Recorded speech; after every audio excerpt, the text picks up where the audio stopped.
We'll talk about observations, and I want to acknowledge people who've helped a lot with this, in particular Amy Stutz, from whom I have taken a lot of slides from her talk at the Protostars and Planets 6 meeting a couple of weeks ago. So these are the questions that we'll talk about, and you can think of them as theoretical questions, but they're also sort of observational. Some of them are a bit obscure, and probably I should change the way they're written, but you'll see as we go along why I put it that way. So what do we need to answer those questions? We need large uniform samples, and that means blind surveys at a range of wavelengths. And what we call the spectral energy distribution is essentially a plot of where the energy is coming out from a forming star. And each of these parts of the spectral energy distribution is good for something different. So at long wavelengths, you're essentially, the radiation becomes optically thin, and at millimeter wavelengths, for example, or submillimeter wavelengths, you have a good probe of the mass and the structure of the envelope. The energy, on the other hand, for the embedded stages is totally dominated by the emission in the far infrared, and I'll show you in a minute why that is. When you get into the mid-infrared, you begin to probe the disks that are forming around at the inner part of the envelope, and in the near-infrared, you're probing the inner disk and the star itself. And if you can see them at these earlier stages, the visible UV X-ray are probing the star, the accretion, and things are happening very close to the star.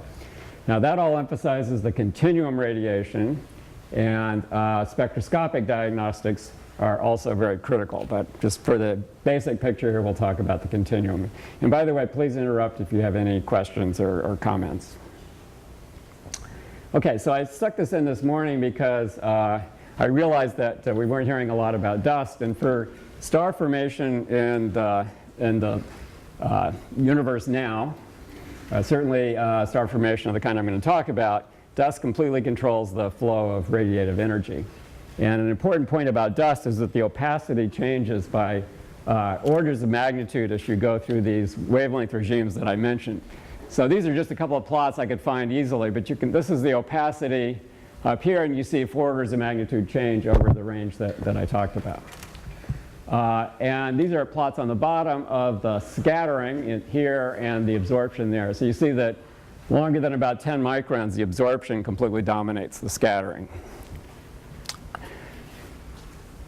So the way the energy is transferred in these regions is that it starts out coming out of the star as UV, optical, infrared, something like that, near infrared. It's immediately absorbed by the high opacity of dust at the short wavelengths, radiated again at the temperature of that dust at somewhat longer wavelengths, and this goes on and on until it becomes optically thin and can escape, and that's typically somewhere between the far infrared and submillimeter. Okay, so that's just to sort of set the stage.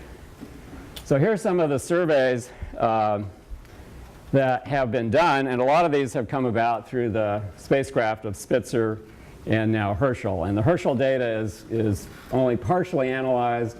Some of the projects have not yet produced full results from their surveys, but this is just a little list, I won't go through it, that talks about the different surveys that have been done.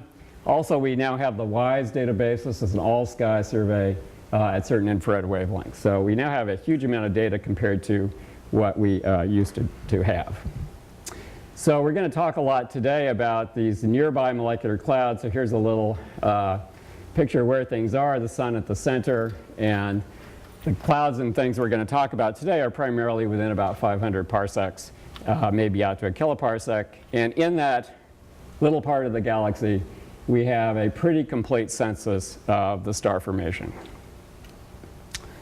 So here's another list of those things, and what I want you to look at here is not the list of projects, but the fact that down at the bottom line of all these projects, and this is one of the slides from Amy Stutz, and all the ones that look like this are from her. We now have about 6,000 YSOs, stands for young stellar objects, and nearly 600 protostars. And protostars depends on exactly who's defining it, but consider it as one of the ones which is the star and disk is embedded inside an envelope. The other thing to notice here is the structure of these clouds. We'll refer later to the fact that they look very windswept. They're not spherical by any means. They look fragmentary and diffuse. The other thing to look at is the green dots, which will blend together in many regions. Those are the locations of all the YSOs. And you can immediately see that star formation is very strongly clustered, more so in some regions than others. Very much so there in the core of Orion, much less so in Taurus, but still, if you look closely, you'll see that star formation is occurring in particular places. The other thing to notice here, just a qualitative statement, is these things tend to be filamentary, and we're seeing that much more clearly with some of the Herschel data. Okay, so why do we do these surveys at longer wavelengths? This is another slide from Amy, and it shows a particular part of Orion, not the Orion Nebula, but a more northerly part, and this is an optical image. And you see all that dark stuff there, those are the dark clouds.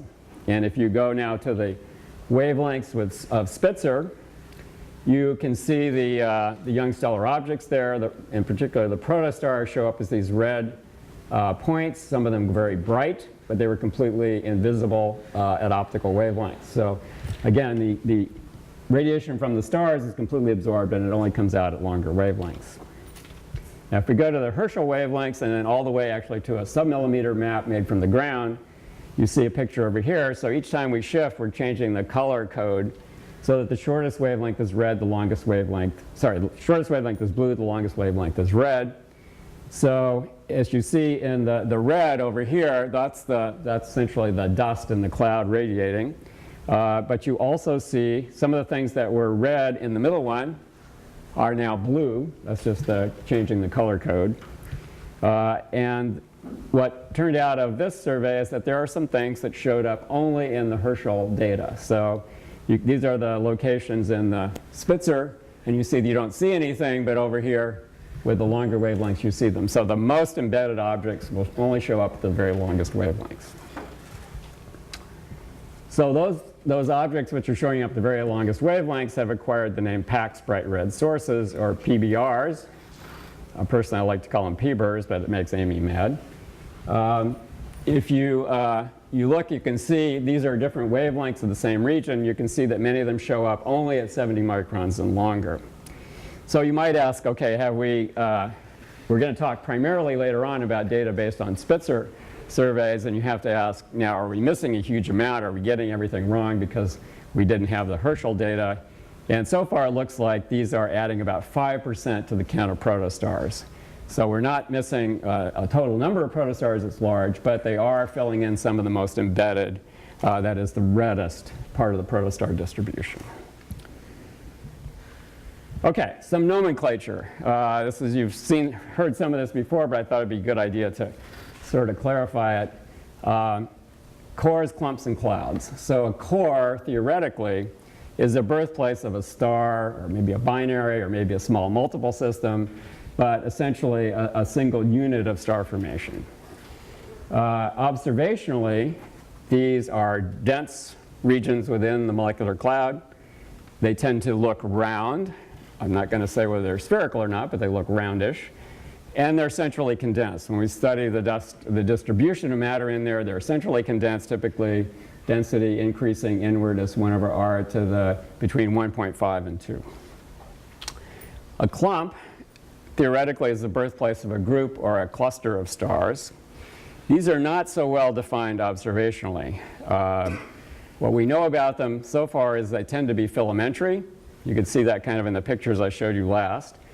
Internally structured. Maybe they're centrally condensed, but they're not a simple power law. They tend to be more structured. And the essence of that is going to be very important for talking about how we form massive stars, and it'll come up tomorrow. So then we come to cloud, in which these things sit. And they're defined by some contour of extinction or the emission of a molecular line. And as I said, they now look windswept, or more like cirrus than cumulus clouds.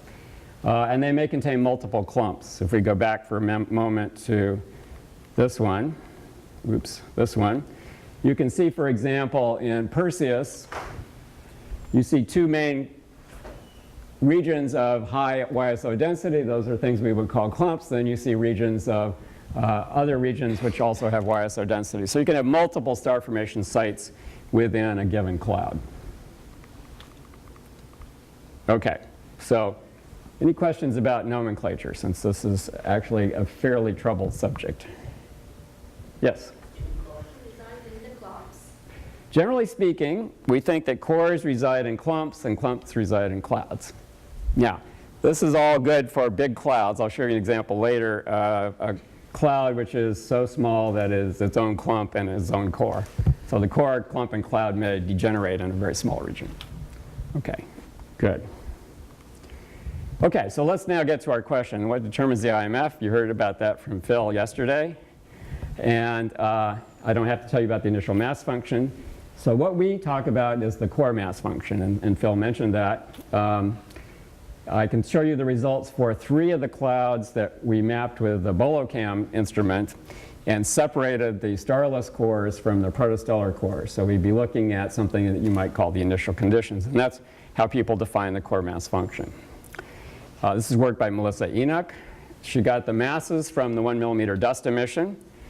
That means the absolute uncertainties are substantial because I didn't show you this, but when I showed you the dust opacity, the long wavelength into the dust opacity is not tremendously well constrained. But the shape of the distribution is not as sensitive to that. So this is what Melissa got. And you can see that you can fit the high end of it with a power law that's pretty similar to the saltpeter slope. Or you can think of it, you can fit it very nicely with a log normal distribution, but incompleteness comes in around not too far from the peak. What you can say is that the mass distribution of these cores is something like 4 times the mass distribution of stars. We were quite careful to make this statement cautiously, so we said it's not inconsistent with the scenario in which the stellar masses are determined through the core formation. So you just one-to-one mapping of the cores to the stars. If that's true, at least 25% of the core mass goes into the star to make that mapping work. Now, other people have done a lot of work. I just had that one handy to show you. There's pioneering work by Frédéric Mott back in 1998. Alves et al. Used extinction mapping to pick out cores and found a turnover mass at about 3 times the turnover of the IMF. And this is the source of the often quoted factor of 0.3 or 1/3 for the core to star efficiency. Turns out, however, many of those cores are probably not gravitationally bound. Sadavoy et al. Using scuba maps found slopes consistent with saltpeter, but some possible differences. So there's a lot of work is going to be done on this, especially with Herschel, where we'll have more information about the spectral energy distribution. We will not have to make so many assumptions about the properties to get the masses. And so I think there have been some papers, but the summary paper hasn't been written. But I think there'll be a lot of new work on this coming out in the next few years. Now, the idea that the core mass function maps to the initial mass function is appealing to some people and disturbing to others. And so there's lots of caveats about it. What if these cores fragment further? Then you will lose the high mass end. What if the timescales are different for different mass cores? Then this whole mapping, this similarity is a bit of a fake. So there's plenty of caveats about this, but it is a very interesting thing to do. And it's one of the observables in the process of star formation. So if you're simulating star formation in a cluster, it's very interesting to simulate the core mass function as opposed to the initial mass function, because this core mass function is something we can observe during the process of formation. So there was also talk the other day about the probability density function. And so I threw this one in. And I want to make the point that the observations probe the column density PDF. And it's log normal only at low extinctions. If you look at the extinctions on the top, you'll see this is 1 magnitude, 10 magnitudes. This one is an interesting one. Its peak of its distribution is at higher extinction. And those fit log normal very well on the high extinction end as far as the extinctions go.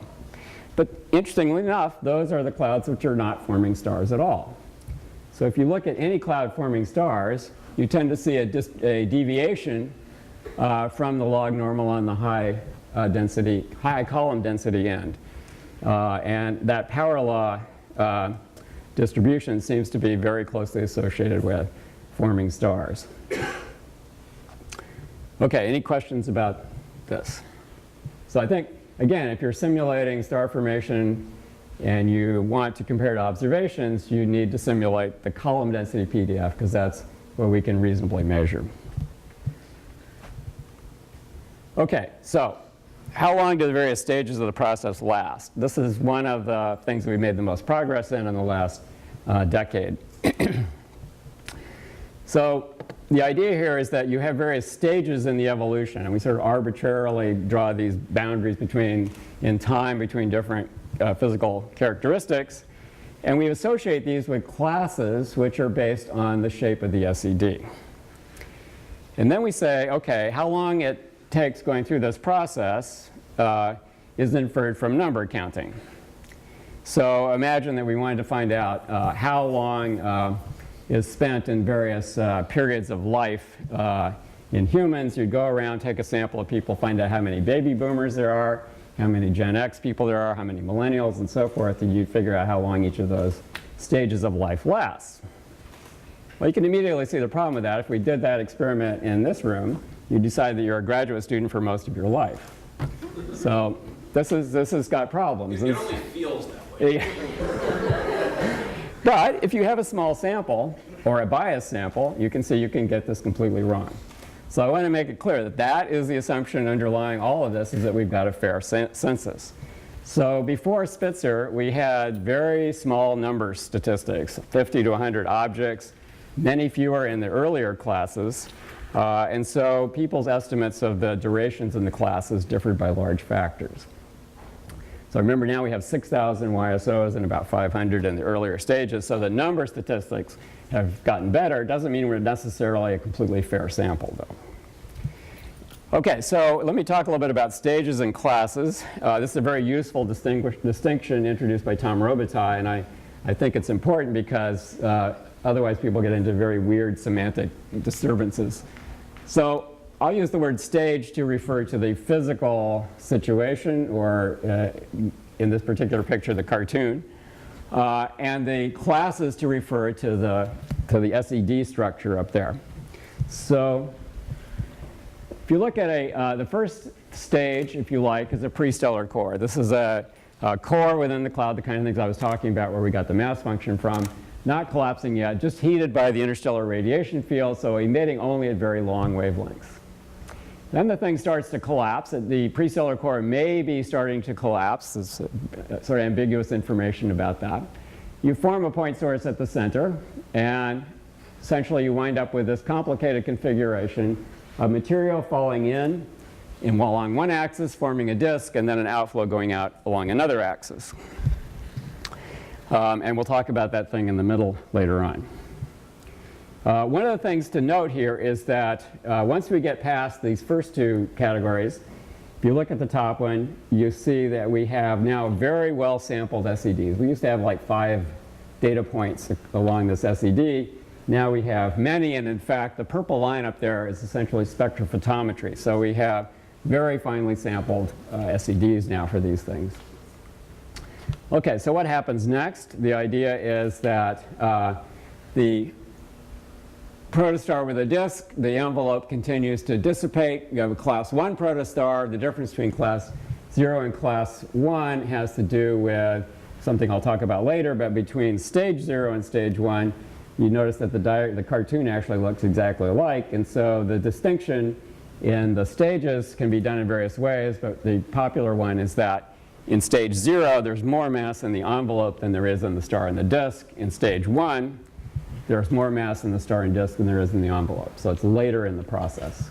And the SED sort of flattens out a little bit. And then there's a sort of transitional case, perhaps. We're not sure what these guys are, where the SED is really flat, too flat to be just a disk, maybe. And so those things we have to look at more closely.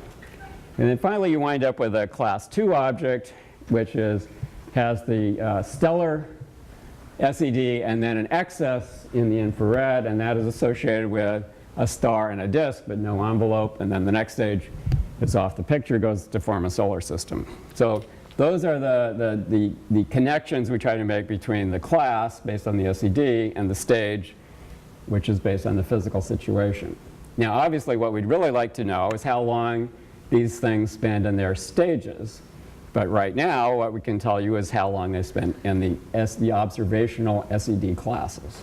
And you have to hope that there's that the connection in these slides is good enough. Yeah? Why the question mark on the flat line? Because, okay, why the question mark on the flat? It's clearly a flat spectrum. We don't quite know what those are. They may be things, I mean, you would hope they would be things which are in the last stages of envelope infall.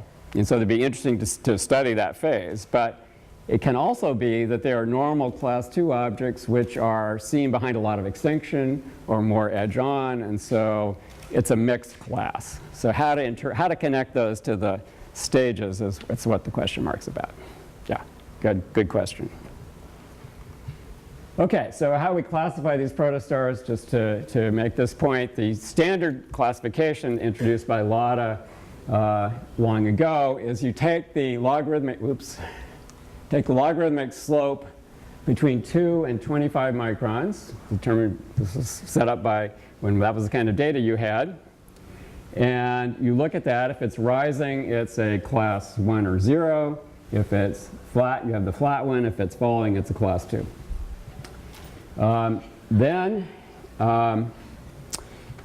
Various people decided that they should have this class 0, which was even redder, so much more peaked toward the far infrared than the short wavelengths.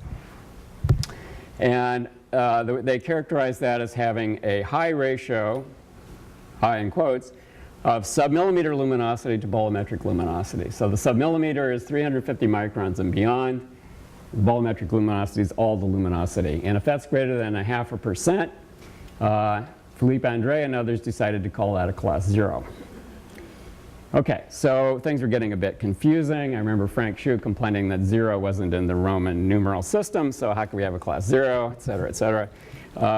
And so Phil Myers and others introduced a continuous variable, which is certainly better than these crazy classes, called the bolometric temperature. The idea there is you take the flux-weighted mean frequency of the SED and you ask what temperature blackbody has that as its peak frequency. So then you can define class 0 as a bolometric temperature less than 70, class 1, 70 to 670, and so forth. I won't go through the details, but the idea is now you have a continuous variable, but you can say how it corresponds to these classes. Class 3, by the way, is something with either some infrared excess or no infrared excess. It's a bit ambiguous, but at any rate, a small infrared excess. Let's just leave it at that. We're not going to talk much about those.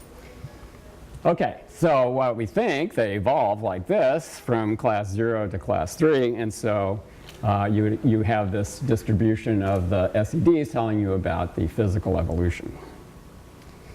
Okay, so what do we know now about these timescales? I'm going to make clear the assumptions. First of all, we have to have a fair census, which I talked about. And we have to assume that time is the only variable, that it doesn't matter what the mass of the forming system is. And if the star formation is continuous for a time longer than the time scale to get to class 2. So obviously, if we took a sample in the maternity ward of a hospital, we would not get a good estimate of the time spent in different stages of life. So you have to have something that goes through the system. So class 3 means no disk, or no disk in the variable, but it's still not on. I think that's the idea. I mean, unfortunately, the definition is simply about this alpha. It could be less than some number. So it could, a normal main sequence star could technically satisfy that criterion. But what we're thinking about generally here are exactly what you're talking about. Little or no disk, but still not on the main sequence. Yeah. Okay, good point. Class 3 is a bit of should have been done better. Okay, and class 3 is we're not going to talk about because the census we did with Spitzer basically looked for infrared excess. So if there wasn't a significant infrared excess, we didn't know about them, and so we really basically cut this off at class 2. Now, the result depends a little bit on how, so we say, okay, how many do we have in each of these classes? That's as simple as that. Depends a little bit on how you calculate that slope, that alpha. Class 0 is mixed in with class 1. We didn't make this clear enough in our original paper. It caused some confusion. So this is really class 0 plus 1 we're going to talk about when we say 1. At the recent Protostars and Planets meeting, folks who work on ages of stars were starting to mumble about the ages of stars being longer than we thought they are. Now, how do we calibrate this? So we can figure out the relative times just by number counts, right? Just number in a given class divided by the number of class 2s, but we need to calibrate this with a time scale for class 2. The way we did this was to look at the data that people had collected on young clusters and look at the disk fraction as a function of age of the cluster. Okay, and from that, from eyeballing this sort of messy data, I sort of said, okay, the half-life of disks is about 2 million years. So when I talk about durations, I'm talking about basically something like a half-life. If the stellar folks are right and the ages are longer, and they were talking about possibly twice as long, then all these timescales would get multiplied by 2. Okay. So that's I remain to be convinced about that, but basically that's somebody else's business, is to tell us how long what the ages of stars are. That's a very messy business. Okay, so here's the result from the review that we put together for Protostars and Planet 6. It will be led by Mike Dunham, and it was in Amy Stutz's talk.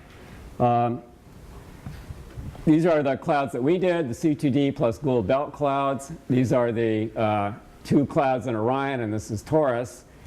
And they're all pretty consistent now when we were careful to try to define things in the same way, which was one of the points of getting together on this review chapter, that the half-life of class 0 and 1 is about 0.4 to 0.5 million years. So I'll probably just say 0.5 for most of what goes on.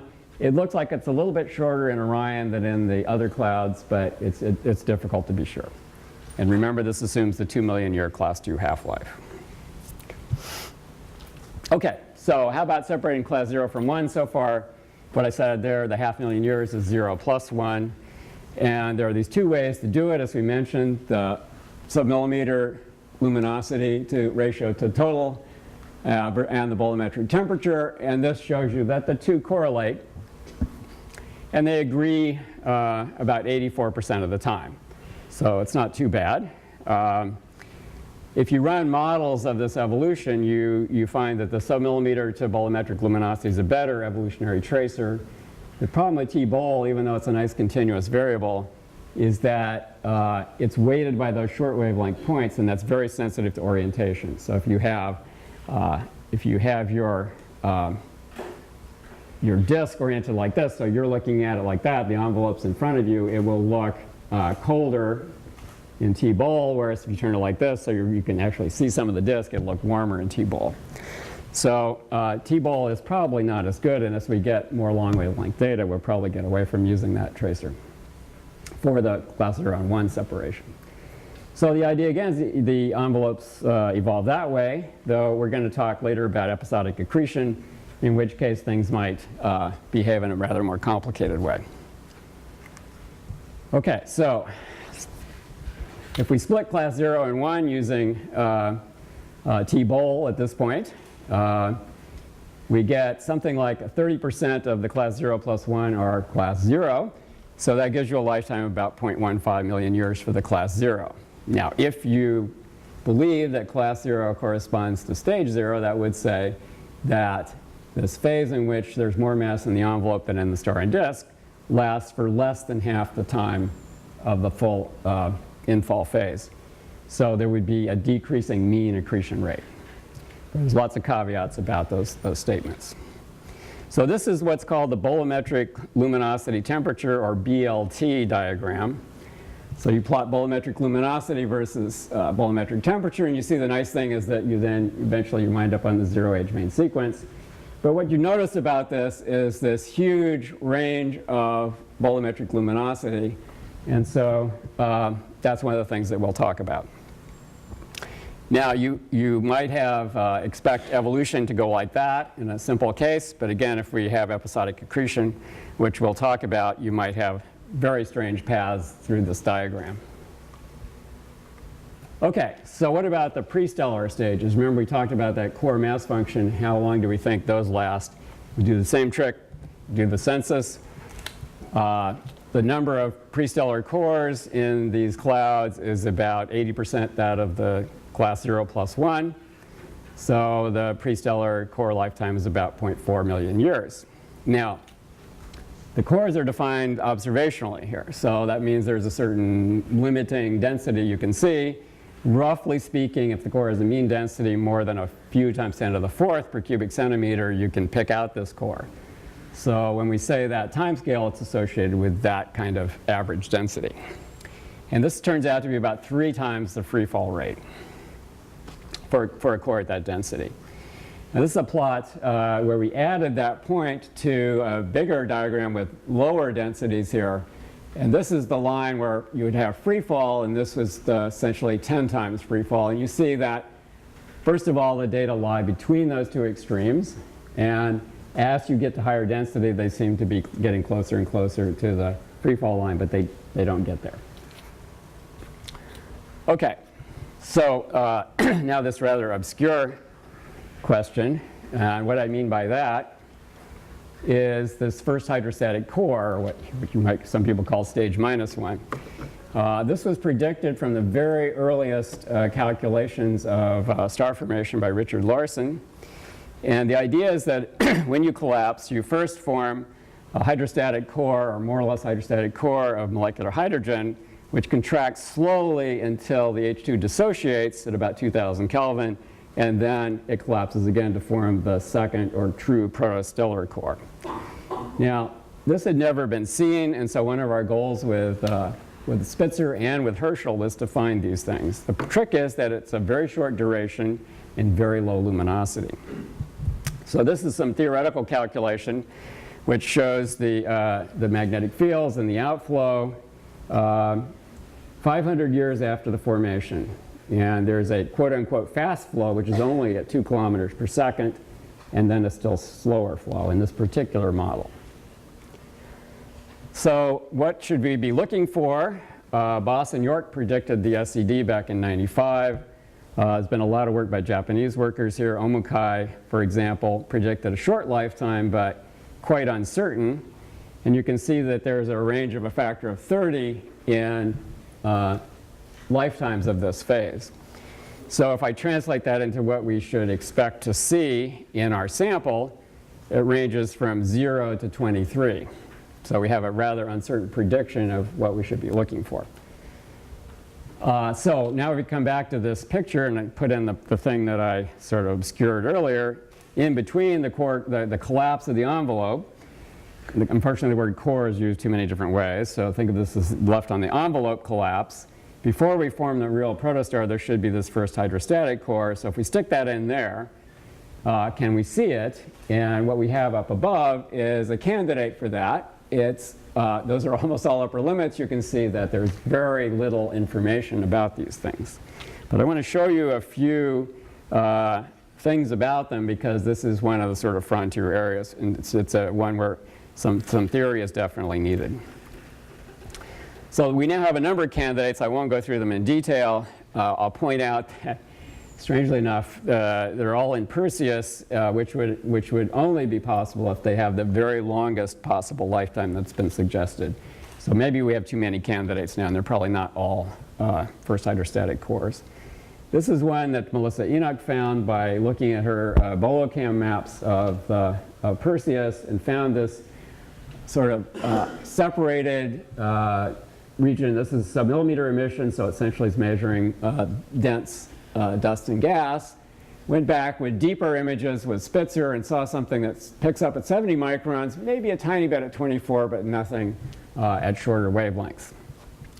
So this is has the right kind of SED. If you take a model of the first hydrostatic core, put it in an envelope that you would infer from the observations and do the radiative transfer, it winds up looking basically like the observations, which are the diamonds here. So you should see these only at the very long wavelengths, and they should be a very low luminosity. This is a 0.01 solar luminosity. So it fits in, it's got all those properties correct, and it has a slow bipolar outflow.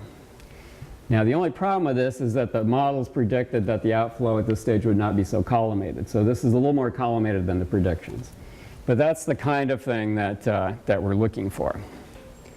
So are all of these or any of these first hydrostatic cores? The picture is currently unclear, and the primary need is actually for theory to converge on what are the properties and what are the lifetimes. How many should we expect, and what should they look like? And right now there's too much uncertainty for us to know if we've got these things or not. But it's a very interesting, even though transitory, first stage. Okay, this is probably not very well titled, but basically I'm going to look at checking what we see versus some theoretical ideas. So let me see if there's questions before I go on, though. Okay. So let's compare first to the standard model, as we used to call it, of the inside-out collapse developed by Frank Hsu many years ago. So in this picture, remember that the collapse proceeds from the inside out as a wave of infall propagates outward. And so the outer layers of the envelope are not falling in until the sound wave reaches them and tells them that it's time for them to fall in. So the sound speed is set by the thermal speed, so it's the sound speed at 10 Kelvin. And so we said that things last about 500,000 years, and it's in the model it takes about half that time for the sound wave to get to the outside, and then another equal amount of time for all the stuff to fall in. So in that time, the radius that the infall would reach is about 0.05 parsecs, which is quite consistent with the sizes that we typically see for these. So far, so good. In clusters, the mean separation between protostars is about 0.07 parsecs. So, okay, that sort of fits. You can imagine individual cores collapsing here and another one over here, but it's a little close. This is the projected separation, so it could be worse than that. Could be better than that. What kind of mass can we build in that time? If you take that basic picture of the sound speed at 10 Kelvin, you get a mass accretion rate, or mass infall rate of 1.6 times 10 to the minus 6 solar masses per year. And so the star would be 0.86 solar masses in 500,000 years times some efficiency. And if that efficiency is 0.3, as we often take, then you get about 1/4 of a solar mass, which is about the mode of the IMF, so the most common mass. So all that looks good. The infall rate, in other words, is right to build the star in the allowed time. So the problem is the luminosity problem. So these are some tracks that Chad Young and I developed, which say what should we see in the observational plane in this inside-out collapse model. And the problem is that the luminosities are too high. This grayscale here is taking account of how much time is spent in different stages of those tracks. So we would say, well, down here you're in the Prestellar, we're not counting those, but you should see things, all the points should be up here, more or less. And you can see that's not the case. So these things are too dim for that picture. So if you just now do the one-dimensional distribution, this is volumetric luminosity over here. This is the predictions of the models, and this is what you actually see. So clearly that's not working at all. And to drive that home, you should get a luminosity from, if you allow all the infall to go onto the star, you should get a luminosity from accretion of about 1.6 solar luminosities, even if you're at the boundary between a brown dwarf and a star. Okay. And most of the points lie below that. So the accretion rate onto the star has to be slower. So that leads us to the question of how are the star and disk built over time? So the one idea that came to the fore after these observations was episodic accretion. The infall rate in this picture is pretty much like the Hsu rate, but the accretion rate onto the star is highly variable. So we separate now the infall rate, which is feeding matter to the disk, from the accretion rate in which the disk feeds matter onto the star because it's the latter that releases all the energy. Now, Kendon and Hartman suggested this based on IRAS data 20 years ago. Most of us, to be honest, ignored this because it brings in lots of problems we didn't want to deal with. But when we got the Spitzer data, we said, okay, this is serious. It's even worse than we saw with IRAS, and so we have to take a serious look at this.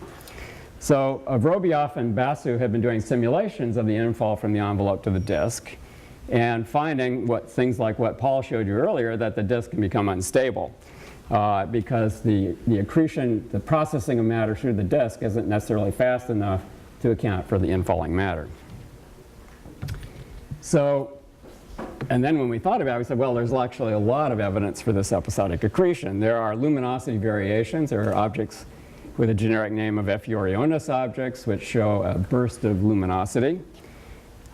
We found these things we called velos for very low luminosity objects with luminosities less than 1/10 of a solar luminosity. You couldn't see these with IRAS, but we could see them with Spitzer.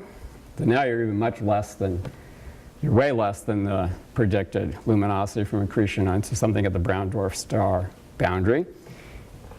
Morphologies of outflow suggested multiple ejection events, and we think the outflow is driven by accretion events. And finally, if you look at the luminosity now versus the time average luminosity inferred from the outflow, you get that typically for these velos, the current luminosity is less than the time average luminosity. So all this points toward the idea that there could be quite big variations in the luminosity as a function of time.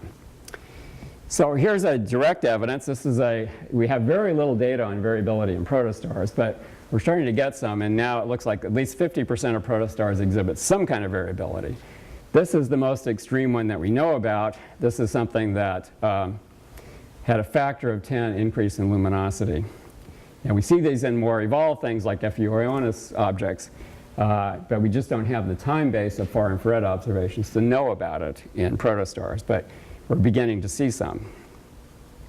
Then these are the velos that I mentioned, and the main point here is simply that they have this very low luminosity. So they have to be, the picture then would be they would be in a phase where the disk is building up from infall, but it's not accreting onto the star.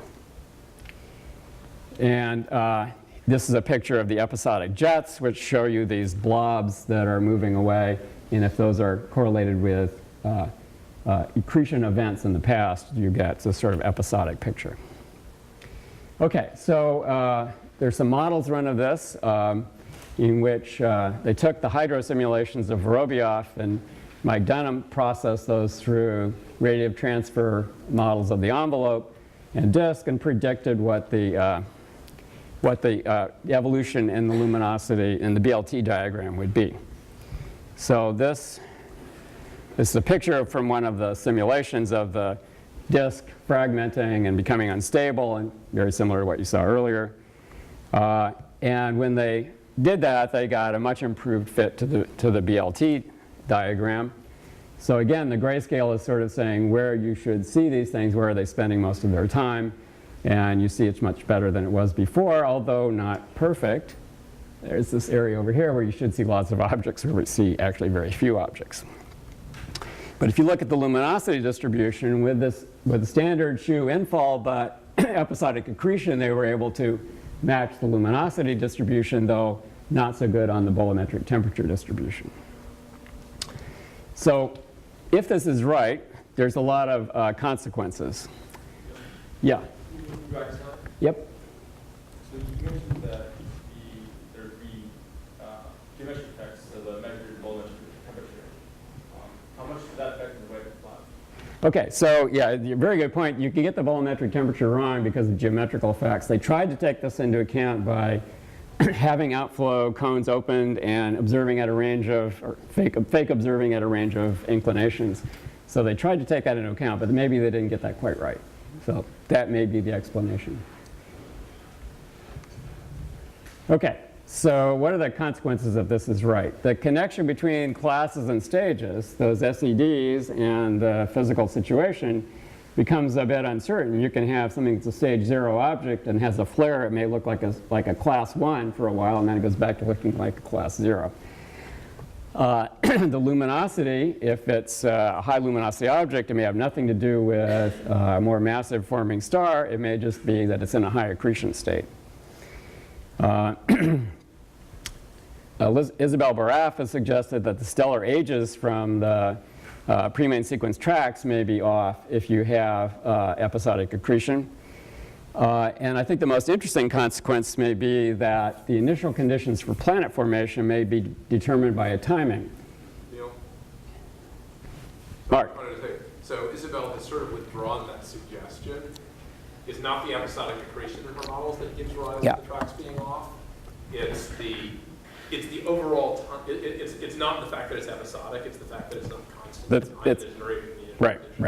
So that's she has abandoned that. Okay, fine. The accretion can affect the ages, I think, is what people are discussing now. But so the interesting one, I think, is the initial conditions for planet formation. Suppose that the last bit of infall comes in and the disk is still relatively stable. You start with a relatively massive disk. Suppose that just before the last bit of envelope falls in, the disk has gone unstable and dumped a lot of matter onto the star. You might start with a very low mass disk. And so the conditions for planet formation may depend on the timing of these events. So those are all sort of consequences if there's pretty extreme episodicity. So maybe there's some other solutions. This is the total protostar luminosity. It is a sum of the photospheric luminosity and the accretion luminosity. If you include any photospheric luminosity, it makes matters worse because all of the simulations sort of ignored that, and so the luminosity problem is made even worse. But you could say, okay, well, we focused on the mass accretion rate over here, but maybe the radius is much bigger, or maybe these are all, sub-brown dwarfs that we're forming, so the mass is much smaller. Or maybe the efficiency of the accretion shock is lower. You don't get very much radiation out of the accretion. So there's various ways you can work on trying to make these numbers smaller, but the game is to make the luminosity smaller. So this is some of the slides that we put together for this protostars and planets. And it's a lot of work that Stella has done, so she can tell you more about it. But if you look at this is now the accretion rate versus time. And the original Larson and Penston had a very high accretion rate in a very short time. That may be relevant for massive stars, but it's probably not relevant for these low mass stars because we know that they take some time out to here before the envelope goes away. So the isothermal sphere calculation of Shu is this solid, straight, constant mass accretion rate. And then you can construct various other models of how the accretion varies with time and see how they do. So those all assume that the infall goes directly to the star. The accretion rate onto the star is the same as the infall rate. And then there's the episodic accretion model, which looks like that and assumes that they're not synchronized, that the infall onto the disk is not synchronized with the accretion onto the star. So it does something like that. And it turns out that, as we showed before, that can fit the luminosity distribution.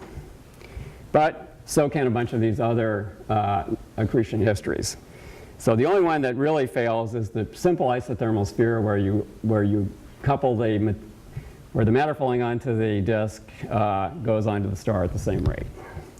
So that one we finally have to say that doesn't work because of the luminosity. But there are many other ways you can solve that problem. So what we see is that star formation is slow per free fall time, even on the scale of the core. Now, we talk about disks in this process. Do protostars have disks? There are some theoretical difficulties with making disks when you have a magnetic field. And so it's very important to find out, do these early stages actually have disks? We're starting to get some evidence on that. This is one particular source where high-resolution observations have shown the outflow in this case goes this way. And so there's a structure seen, dark region, which could be a disk. They've now seen rotation in this disk, and the rotation fits more or less a Keplerian model. And one nice feature of this is that if it's Keplerian, the velocities tell you about the mass of the star. So this is suggesting that the mass of the forming star is about 0.2 solar masses. This is very nice work, but ALMA is going to tremendously develop this field. So I think we'll begin over the next decade to get statistics on how many disks and what are their properties, and also something about the mass of the star in the embedded phase, which we've never had. So just to sort of put all this together, this is the BLT diagram. And the new things are the velos down here at low luminosity, the PACC's bright red sources over here at very cold temperatures, and first hydrostatic cores got to be somewhere down here, but we don't know where that line is. So that's really a job for the theorists to figure out, or to define that better. Okay, so let me see how we're doing here. Okay, so I'm coming to the last part, which is the chemical changes that accompany star formation. Now, I noticed when Paul showed all the chemical reactions yesterday that people were sort of laughing nervously. So let me try to convince you that chemistry is actually good for something besides making POP3 stars. So it'll take a while to get there. First thing that happens is that molecules freeze out onto dust grains in the cloud. The dust grains are at about 10 Kelvin typically in these molecular clouds. Everything should freeze except hydrogen and helium, and they do. This is, these are spectra in the mid-infrared of toward background stars behind the cloud. So we're just looking through some line of sight through a dark cloud, and you see this big dip here is due to the silicate. That's the primary dust itself. But these things over here are due to ices, and this over here is due to ice. So you see ices before you ever start forming a protostar. The dust in these clouds is covered with ice. And as you get into denser regions where the core and the protostar are, the ice gets deeper and richer. So these are spectra of protostars. This huge thing here is due to water ice. This is CO ice. This is CO2 ice. But you can see the sort of zoo of chemicals that have been identified with various of these features. We still don't really know all of the absorbers. There's too many things that absorb at those wavelengths. It's a typical mode for carbon hydrogen, for example. And so there are many kinds of molecules that could be contributing there. This is a blow-up of the carbon dioxide feature at 15 microns. I'll explain later why it's interesting that this one is different from that one. So one of the things you can do with chemistry is use a kind of memory. And the point is that chemical timescales differ from dynamical timescales. So things like desorption of ices, photodissociation are essentially instantaneous. Once you heat up an ice mantle above some evaporation temperature, the ices are going to desorb instantaneously. But freeze out and some chemical reactions, some of the ones that Paul talked about, for example, depend on density, and they can be long. So those timescales can be long. To freeze out, the molecule has to actually hit a dust grain. So that depends on the density. Some of these reactions are irreversible, and that gives you a very interesting clue. Chemistry then can trace history. So this is one of the ones that's particularly interesting. This is the CO2 feature that I showed you earlier. And when you look at a star behind the cloud, so that it's never been heated, these ice mantles have just formed, you see a single dip. This is the line of sight toward a protostar, and you see a double dipped CO2 absorption. So what's going on is that CO freezes out, but some of it's converted to carbon dioxide, CO2. When you warm it up, the CO evaporates, but the CO2 does not. The CO2 is left behind, becomes pure CO2, and the shape of the absorption feature reflects that. So let me explain that a little bit more. This is a model of the dust grain covered with a mantle of carbon dioxide and CO. So the carbon dioxide is formed from CO. It doesn't form in the gas phase. It forms on the grain. And then if you warm it up to 20 to 30 Kelvin, the CO evaporates, and the CO2 is left as pure CO2. So this is called distillation. The CO2 can also be mixed in a water ice mantle. And there what happens is if you warm it up, the CO2 can segregate into pure clumps of CO2 within the water. But that requires a higher temperature. Okay, so what good is all this? We can use the chemistry to study the time history of the luminosity. For example, if we look at some of these low luminosity sources, they're currently too cold to distill pure CO2 in their envelope. So if we can see pure CO2 ice toward low luminosity sources, it tells us that they were more luminous in the past, as you would predict in a model of episodic accretion. So here's the illustration of that. These are the temperature, dust temperature versus radius. I'm sorry that it's kind of faint, but this is the 20 Kelvin point where the minimum to get the distillation, and you can see that for a luminous protostar, 150 solar luminosities, that is done throughout the envelope, but for a low luminosity object, 0.7 solar luminosities, it's only down at a few hundred AU, where you're basically at the level of the disk, not the envelope. Okay, so if we see pure CO2 toward these low luminosity objects, they must have been more luminous in the past, because currently they could not do the distillation.